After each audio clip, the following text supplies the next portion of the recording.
Welcome to the deep dive. Today, we're really plunging into your fascinating collection of thoughts on Adam Grant's Give and Take. Yeah, it's a great one. We're going to explore the surprisingly complex world of givers, takers, and matchers, and really dig into how these fundamental styles shape our success.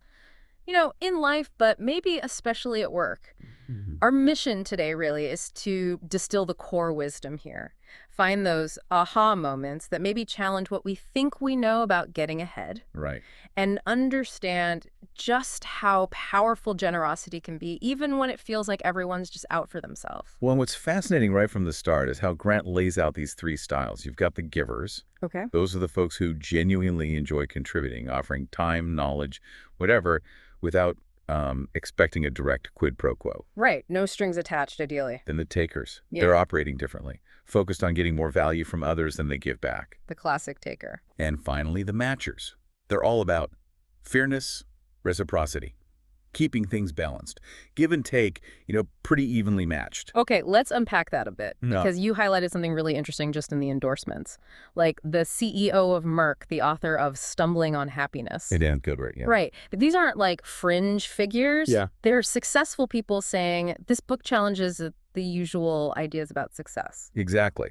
Gilbert calls it enlightening for leaders wanting sustainable changes. And Kenneth Frazier from Merck says it turns the conventional wisdom upside down.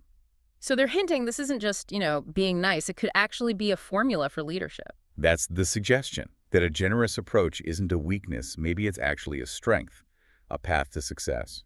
Which makes that early story you pulled out, David Hornick and Danny Shader, even more, intriguing. Oh, yeah. Because it sort of immediately complicates things, doesn't it? Hornick, the VC, he offers funding super quickly, Yeah. generously.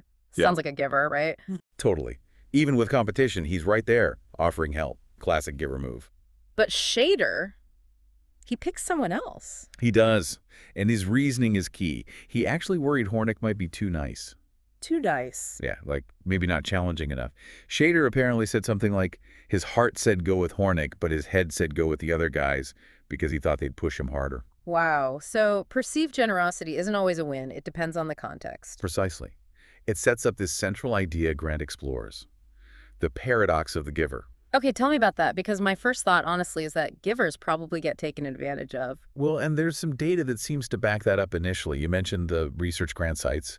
Agreeable men earning, 18% less? Yeah, and agreeable women 5% less than disagreeable ones. It sounds like being nice literally costs you. It paints that picture, yeah. That givers might finish last, they're focused on others, maybe neglect their own goals, become, doormats. But that's not the whole story, is it? That's the paradox part. Exactly. That's the crucial twist. While some givers struggle, others achieve incredible success, like top-tier success. Okay. So the book is really trying to figure out what's the difference? What separates the thriving givers from the doormats? Right. Which I guess leads us into areas like networking and that Adam Rifkin example. Wow. Isn't that something? LinkedIn's top connector to Fortune's most powerful people. How does a giver do that? Networking often feels so transactional. What can you do for me? Kind of thing. Well, Rifkin's approach was the opposite. It was long-term, consistent. He said his network grew little by little, every day, through small gestures and acts of kindness over many years. Just helping people? Just helping people with Yeah. a genuine desire to make their lives better, as he put it. Not thinking about the immediate return, but just building real connections through generosity over, decades. That's commitment. And it suggests a different way to think about your own network, doesn't it? Less collecting contacts, more Yeah. cultivating relationships. Absolutely. Focus on giving value, genuinely helping, and the network strength follows. It's a marathon, not a sprint. And that ties into the idea of dormant ties, right? You mentioned that givers find it easier to reactivate old connections. Why is that? It connects back to that long-term generosity that built up this reservoir of goodwill. When they reach out after a while, people remember them positively. Because they helped without asking for anything back then. Exactly. So the reconnection feels more natural, less awkward or purely transactional, and apparently these old ties get more valuable as we age, more experience, more potential mutual benefit. So nurturing your network with a giving mindset now could really pay off later. Okay, Let's shift to collaboration. The George Meyer example from The Simpsons is fantastic. Yeah, really illustrative. Here's this brilliant writer, full of ideas, but he spends his time on the dirty work. Rewriting, revising, stuff that helps the whole show, not just his own script count. It's pure giver behavior in a team setting. He put the group's success, the quality of the show, above his individual spotlight. Even though he could probably have gotten more personal credit writing first drafts. Right. And Grant points out, research supports this. Teams with more givers, they tend to produce more and better quality work. Makes you think about your own role in team projects. Am I optimizing for myself or for the group outcome? But it's a good question to ask. Which makes the Jonas Salk story such a stark contrast. Oh yeah, the polio vaccine. Monumental achievement, but... But he failed to credit his team, the researchers in his lab who did crucial work. And that backfired on him. Big time. Damaged his reputation, maybe even hurt his later career. It broke the unwritten rules of science, give credit where it's due, taking all the glory, that's taker behavior, and it erodes trust. So real collaborative giving means recognizing others too. It's not just about doing the work. Definitely. Acknowledging contributions is key. Okay, moving on to evaluating people.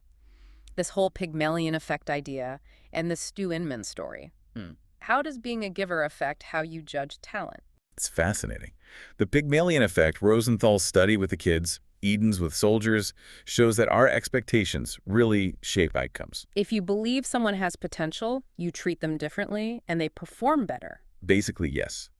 High expectations can become self-fulfilling prophecies. And that seems aligned with a giver mindset, seeing potential, investing in it. And Stu Inman, the trailblazer scout, how does he fit in? He's the counterpoint to common biases, like the sunk cost fallacy, sticking with a bad investment just because you've already put resources in, or ego, not wanting to admit a draft pick was a mistake. Right. He drafted high picks that didn't pan out. And he was willing to move on from them.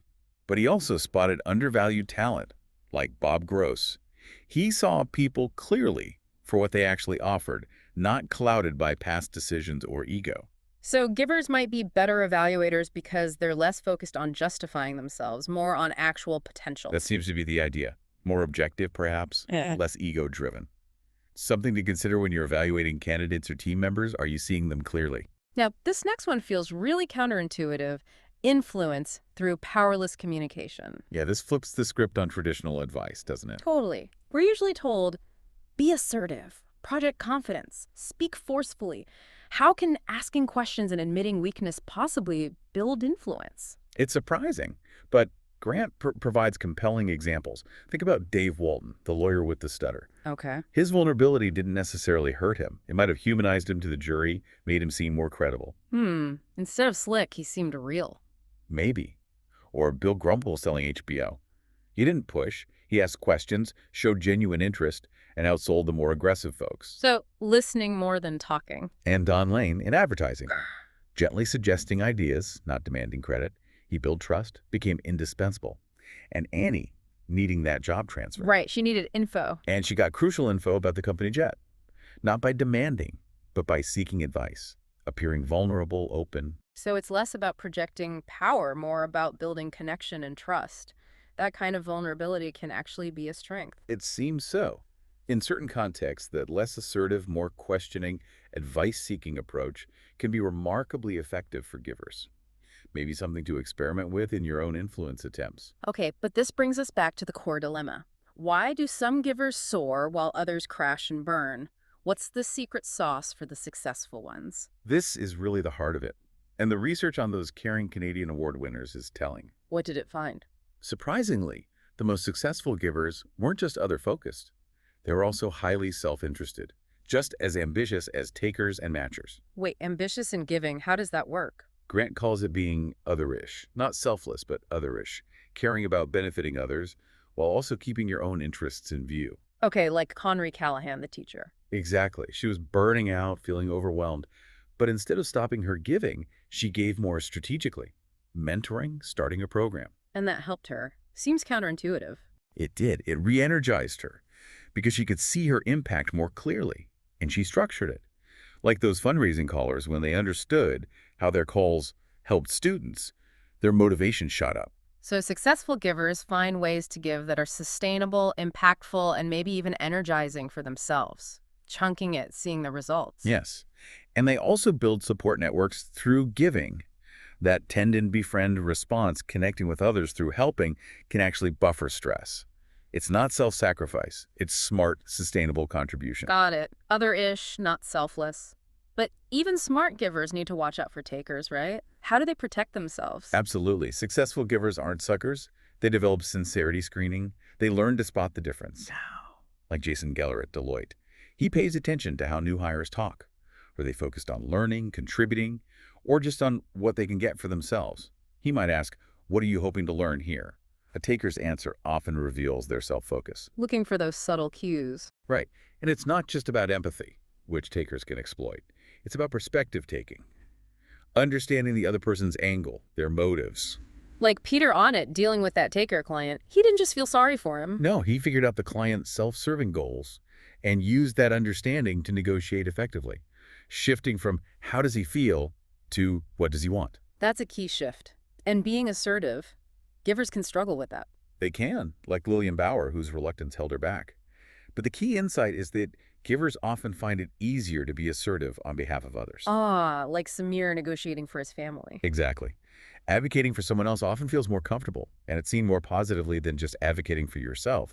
Successful givers learn to channel that. So be discerning, understand motives, and learn to advocate, maybe starting with advocating for others. Makes sense. Okay, last big piece, culture. How do we create environments where giving thrives? This is huge, because group norms are powerful. Even people who might naturally be takers or matchers often start giving more if they're in a strongly giving culture. The environment shapes the behavior. It really does. Think about something like Free Cycle. People might join for selfish reasons, getting free stuff, but the act of giving things away can actually shift their mindset towards being more genuinely helpful. Interesting. The behavior changes the attitude. Sometimes, yeah. And exercises like the reciprocity ring, where people publicly ask for and offer help. They show how willing people actually are to help, often more than we assume. And making giving visible encourages everyone, even takers, to chip in. So creating visibility and setting expectations for generosity can actually build a more giving culture. That seems to be the idea. Foster norms where helping is expected and celebrated. Okay, let's try and wrap this up then. We've covered a lot of ground in this deep dive. We have. The big takeaway for me, and hopefully for you listening, is that giving isn't just, a nice thing to do. It's not just morality. When you do it strategically, understanding these styles, being aware, it can actually be a really powerful way to succeed. Finding that otherish balance seems key. Exactly.